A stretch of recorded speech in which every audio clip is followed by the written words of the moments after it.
ఎందుకంటే ఈ దినం పార్టీలకు అతీతంగా ఎంతో మంది కార్పొరేట్సే కాదు ఇతర పార్టీ వాళ్ళు అందరూ కూడా ఈశ్వరయ్య అంటే పేదల మనిషి, పేదల పార్టీ పెళ్లి మాదిరి అందరు కూడా పిలుస్తానే పలుకుతాడనే ఉద్దేశంతో అందరూ కూడా రావడం జరిగింది. మేమైతే ఈశ్వరయ్య గారితో దాదాపు 2004 నుంచి ఎన్నో ఉద్యమాల్లో పనిచేశాం. ఆ దినం ఎన్నో మాటలు జైలు పోయాం. ఎంతో మంది మమ్మల్ని ఇబ్బంది పడకుండా ధైర్యంగా యువత అయితేనేమి, విద్యార్థి నుంచి అయితేనేమి, రైతులకు అయితేనేమి అందరూ కూడా బాగుండాలి, మేలు కోరాలనే ఉద్దేశంతో ఈశ్వరయ్య గారు పనిచేశారు. ఆయనతో, ఎందుకంటే మాతో కాదు ఆయనతో కలిసి మేము పనిచేశామని చెప్పుకోవడానికి గర్వపడుతున్నాం.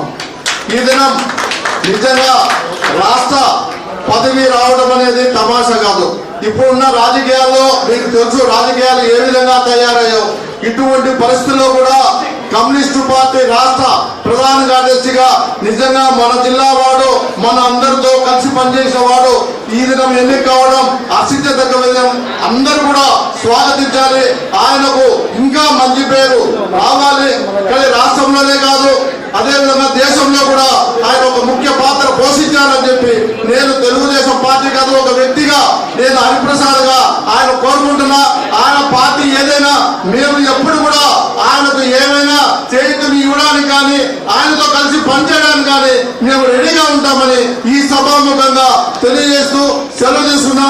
మరొకసారి ఈశ్వరయ్య గారికి నిజంగా మనం వచ్చిన అందరు కూడా మీ అందరికి మా అందరికి పేరు పేరున కృతజ్ఞతలు తెలియజేస్తూ సెలవు తీసుకుంటున్నా. జై కమ్యూనిస్ట్ పార్టీ.